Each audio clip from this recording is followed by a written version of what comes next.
Hi everyone. The iPhone 8 happened to be the iPhone that no one really cared about. If you recall, it was introduced in 2017, when immediately after it was announced, Apple made it obsolete by announcing the iPhone X, which changed their lineup for the next 3 years up until now. And the iPhone X design will probably stick around for another 2 years before we see another one more thing by Apple. There are a lot of opinions out there on what the new iPhone design is going to look like, but in my opinion, Apple will bring back Touch ID on the side on the iPhone. If you've paid attention to the last iPad Air, this has been the biggest hint that Apple gave away that this will happen, and this will help to free up some space for a smaller notch. Unfortunately, I don't see the front-facing camera going under the display, as Apple cares too much about the front-facing video quality to trade it for a notchless display, and I think that's the right move at this point. Now back to the iPhone 8. Everyone has seen the iPhone 8 design, and I won't waste too much time on it.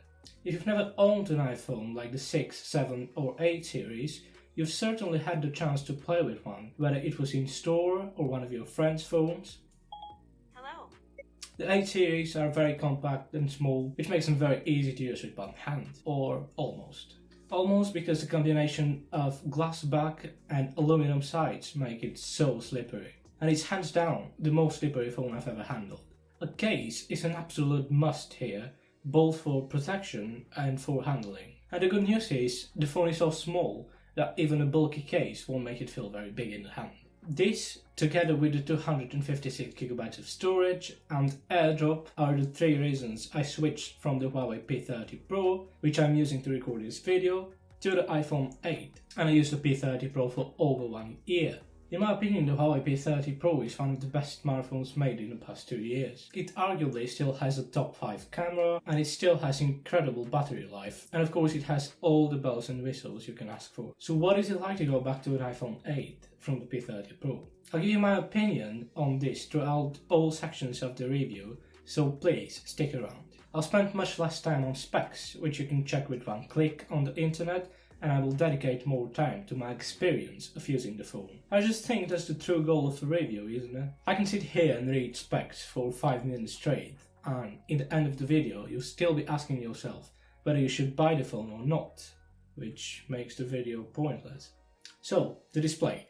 4.7 inches LCD 3D Touch. This is literally all you need to know when it comes to the specs department. However, what does it mean? 4.7 inches. As far as the size is concerned, this is a small display, by all standards. Text is small, absolute cramped, and watching video isn't the most enjoyable experience. Well, this has nothing to do with the quality of the display, but simply with the size of it. Whenever there's footage of something with lots of detail and you want to see as much as possible, this is very hard. Again, some may argue that the resolution of the display is very low, and yes, this is true, it's just over 720p HD, which gives you about 326 ppi. However, on a screen this small, the picture looks sharp enough. The problem again is simply the size. To give you an example, the Huawei P30 Pro has a Full HD 1080p display spread across 6.5 inches, which results in 398 ppi. And this is barely higher than the one on the iPhone, but it is much easier to spot detail on the P30 Pro display from a normal viewing distance. While you sometimes just feel like you want to shove the iPhone up in your face to see what's going on screen. As far as the LCD is concerned, this is pretty much the best LCD Apple has to offer alongside the one on the iPhone 11 series, and I mean the regular 11. After that they transitioned to OLED, which means the LCD quality you get here has been tested and perfected over the years. The viewing angles are amazing, it doesn't show any color shifting, it's bright just enough to view outdoors. Now it doesn't get as dim as I would like it to in pitch dark conditions, when you want to scroll through your phone at night, but hey, you shouldn't be scrolling through your phone all night anyway. 3D Touch. 3D Touch is incredible. If you haven't had the chance to try it, it basically feels like you can push in your screen by applying force. It's not just cool, it's very usable too. The most obvious case scenario is in app menus. However, from my experience, it's more useful whenever you're typing and you want to edit your text. You can hold down the spacebar of the keyboard and suddenly the screen starts feeling like the trackpad on the MacBook, and you can glide your finger and place the pointer whenever you wanted to with incredible accuracy, especially compared to the traditional method of editing text on Android phones. You can still do that on new iPhones which don't support 3D Touch, However, the feeling is a bit less satisfying, but it works just as well. Android, please step up your game and bring this feature as soon as possible. Battery life. If the small screen will bother you, this is definitely the other Achilles heel of the iPhone 8. There's a small 1800 mAh battery, and with 91% battery health on my unit, which I bought off eBay, it achieves somewhere between 3 to 4 hours of screen on time. Screen on time simply indicates how long your screen has been on during the day and how long you have been staring at the phone, and respectively how long you've actually used it, if that makes sense. And by today's standards, 3 to 4 hours of screen on time is very underwhelming. For example, my P30 Pro used to push up until 10 hours of screen on time when I first bought it, and thus about 8-ish hours today. Now, is the iPhone usable? Sure it is, but not for everyone. Being in lockdown means we use our phones more than usual. You may think, then that means the iPhone 8 will last less because we are using it more. And here's why this is not the case. When you're at home, the things you do on your phone will vary from checking social media, to typing away texts and emails, to probably taking a few photos of your food, pets, and that's about it. When you're out and about, which hopefully everyone will soon be able to do, use your phone as a camera. You may go on a holiday and take hundreds of photos and videos, use navigation services, listen to music, and in this case scenario, even though you may technically use your phone less, the battery will drain much faster because location services, as well as the camera, are the main enemies of small batteries. Therefore, if you plan on keeping the iPhone 8 for a long time, you should probably invest either in a power bank or the weird looking iPhone battery case which Apple still sells, and this will double or triple your battery life. One benefit of a small battery is the faster charging speed. Although the iPhone 8 doesn't come with a fast charger in the box, charging doesn't take as long as other iPhones with bigger batteries, like for example the 8 Plus. The 5-watt charger will give you the respectable 30% in 30 minutes, while wireless charging will charge a touch slower with 25% in 30 minutes. If you have a 15-watt plus fast wireless charger, like the ones of the MacBooks, iPads, it will charge about 50% in 30 minutes. So if you want this difference in speeds, it might be worth investing in one. I haven't had any problems with wireless charging, it works like a charm, and wireless chargers have become very affordable nowadays, and just having one on your desk or bedside table makes it very easy to top up your phone. Moving on to audio, sound, and music. This is a very interesting topic, personally for me, for two main reasons. Firstly, I'm a music producer, so I have a good ear for how music should sound like, especially when I upload my own tracks on the iPhone and I want to listen back to them. And secondly, because the unit that I bought off eBay actually has quieter speakers than usual. Now, how do I know that? A little backstory: my aunt has been using the very same iPhone for a few years, and I've had the chance to use it and compared it to a number of times, and the front speaker on my unit is somewhat muffled and sounds extremely thinny. And I'm pretty sure that's because the phone wasn't used to it much care. In fact, when I received it, it had incredible amount of dirt on the speakers and all openings, but I cleaned it up and this immediately improved the sound a little bit, but I could still tell that the quality and loudness was at about 70 to 80%.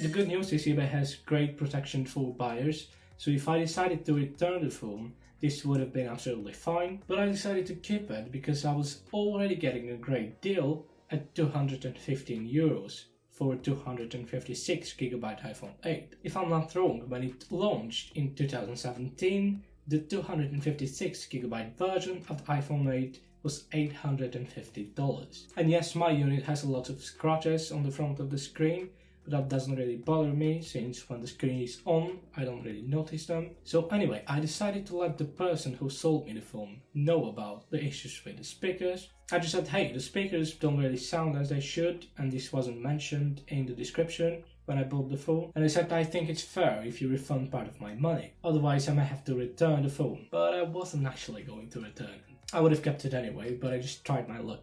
And after 2 messages, he said he's fine with refunding 20 euros. I texted back saying that 40 euros sounds more fair, and the next day he had sent me the money I asked for, which made the iPhone cost 175 euros for a 256GB version with 92% battery health at the time, which is an amazing deal if you're fine with the scratches on the screen. There are lots of deals on eBay, but if you want to pay the least amount of money, you'll probably have to make a few compromises. Apart from that, Bluetooth was great, listening from my AirPods, and the FreeBuds Pro by Huawei didn't give me any issues at all. And moving on to software and performance. I won't spend too much time talking about iOS 14 because there are thousands of videos on YouTube, but I will note a few things. Performance on the iPhone 8 is smooth, fast, and overall incredible for a 2017 phone. Remember when I said my aunt was using an iPhone 8? It just so happens that her husband is using the Galaxy S8, which by coincidence is Samsung's flagship from 2017. Now, having played with both phones, I can tell you it's a night and day difference. I have to say that he is a heavier user than she is and has lots of apps on his phone open at all times, but simply scrolling to the interface, the menus and switching apps, the iPhone feels so much smoother.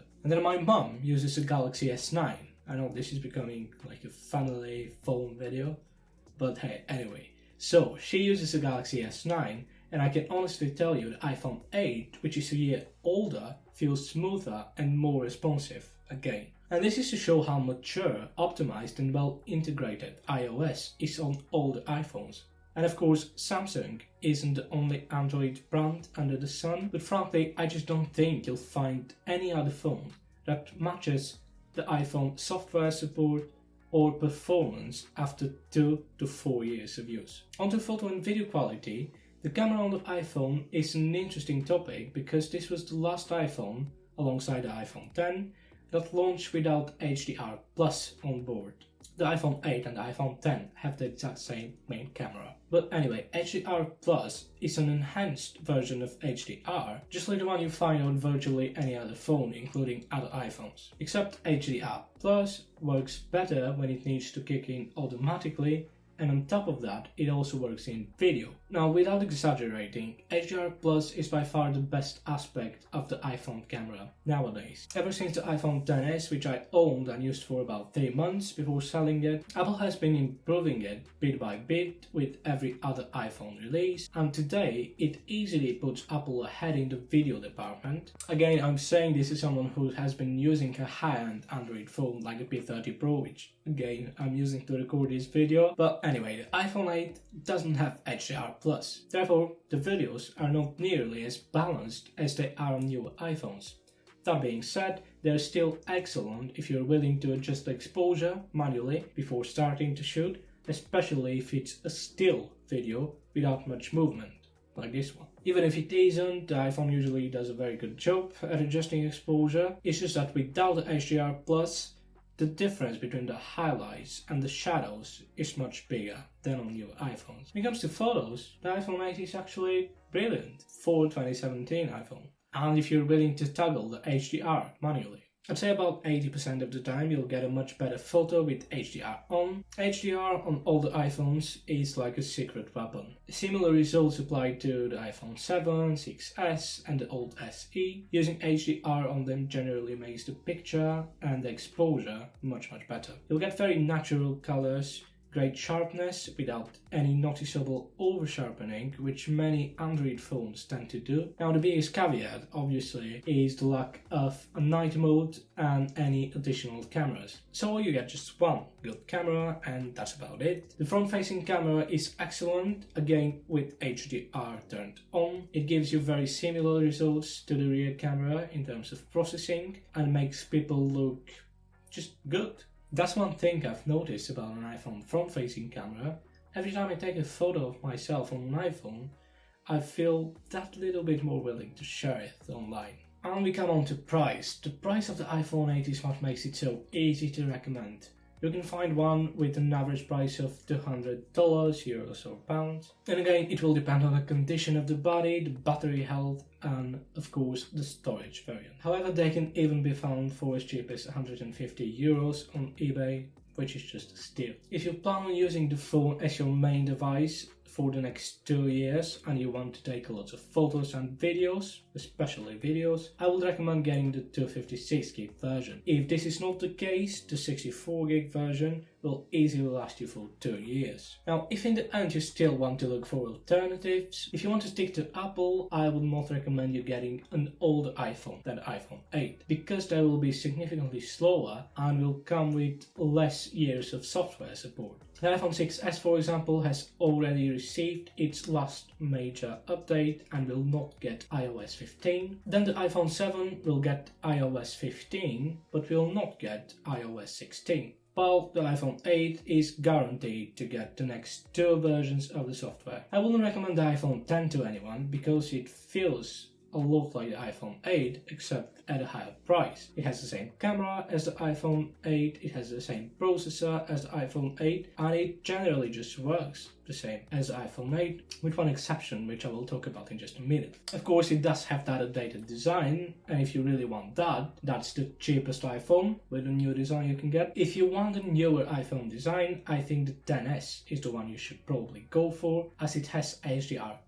So it will give you the zoom lens from the iPhone 10, but with much better processing due to HDR+, both on the main and the zoom cameras. The XR is a compromise, like a middle ground between the iPhone XS and the iPhone 8, with much better battery than both of them, bigger screen, but the same great camera as the XS without the zoom lens. The iPhone SE 2020 is pretty good if you're a light user, as the battery life is just barely passable, similar to the iPhone 8 if you're a heavier user. However, comparing the two and knowing that you can get an iPhone 8 for half the price of the SE, it's a simple choice. Just choose the 8 if you want to upgrade your phone in about 2 years or so, and choose the iPhone SE 2020 if you want to keep it for another 4 years. It will easily last you that long, with the powerful Apple A13 chip and the camera processing, which is the same as the iPhone 11. Fun fact, the iPhone SE 2020 has the exact same camera sensor as the iPhone 8, but it combines it with the iPhone 11 series processing due to having the 11 series processor inside the phone, which allows it to do all that trickery. And due to that, pictures and videos look practically the same as those on the iPhone 11. And this is quite interesting because if Apple had the power of software back in 2017 to combine with the iPhone 8 sensor, they would have been pretty much 3 or 4 years ahead of the competition, which they're kind of ahead of them already in terms of video. But yeah, anyway, my verdict, or the pros and cons, to sum it all up: the biggest things going for the iPhone 8, first, the price. Second would be the performance, which is easily the best of any 3-year-old phone today, including iPhones and Android phones. Another one is the software support. Then we have the size and the weight. Having used the 6.5-inch P30 Pro, which weighs over 190 grams, the iPhone 8 is so refreshing. It has some exclusive premium features like wireless charging, waterproofing and stereo speakers, which are present only on flagship phones even today. You won't find all 3 on any other phone for $200 or less, which makes the iPhone 8 seem like even a better deal when you put it that way. Of course, as I mentioned throughout the video, there are a few drawbacks, and they are the poor battery life compared to newer phones with bigger batteries. Bear in mind, it is poor for today's standards, as I mentioned earlier. My unit has 91% battery capacity, and it lasts me a day with light to medium use, with 3 to 4 hours of screen on time. Another one is the small screen, which frankly sometimes makes you want to zoom in to see certain things and read text. Just bring the phone closer to you. And the last drawback, I would say, is the outdated design and the home button. in particular. I know this one might be a bit unexpected, but having used the iPhone XS, XR and the P30 Pro, all with great gesture navigation, going back to a button feels like that it was the wrong choice all along. Gesture navigation is not only a more modern way of interacting with your phone, but makes everything feel so much faster and smoother throughout the UI. Just clicking a button to go home takes so much longer than swiping up to go home. And you'll only notice this if you get to using your iPhone for a week or so. I know it might look like something small, and hey, the home button has Touch ID, which is great, but think about it. Just the clicking of the button to go home is something you do all the time. Trust me, a gesture-based navigation gives you a whole new level of interaction with the phone. You have to try it for yourself and then decide whether you'd be happy to go back to a button or not. So that's about it for the video. That was about 3,000 words of script. It didn't take me a long time to write it because I knew everything about the phone, having used it for a while. It did take me about 1 hour to record this whole thing, which you'll see now, which will probably be less than 10 minutes or so.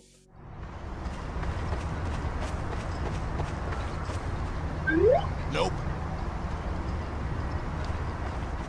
And please, if you liked it, subscribe to the channel, leave a like, and most importantly, share it on your socials, because that's the way more people will see it. I've been into smart tech for a long while, and I just recently decided to take my phone and start shooting videos to tell people all I read about smartphones and all I know about them anyway. So if the videos help anyone and get some traction, I will probably keep doing that. Anyway, thanks for watching and I'll see you later. Bye bye.